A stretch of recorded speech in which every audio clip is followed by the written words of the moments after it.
Hey boys and girls, welcome back. Today we're going to be doing the second part of your math final.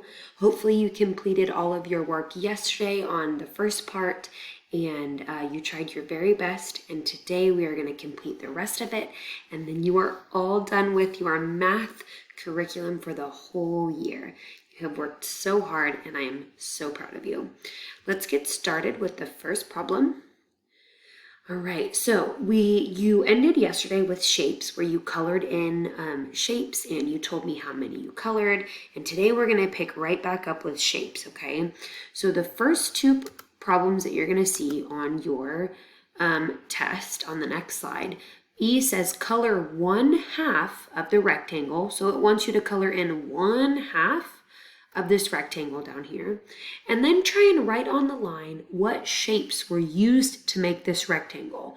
So what are these smaller shapes that were used to make the rectangle? Then down here for F, you're gonna color in 1/4 of the square.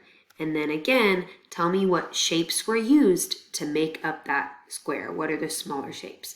If you don't know how to spell it, just try your best, sound it out. I'm sure I'll be able to understand what you're trying to write. So you have to color in 1/2 of your rectangle and write the shape, and color in 1/4 of the square and write the shape that was used.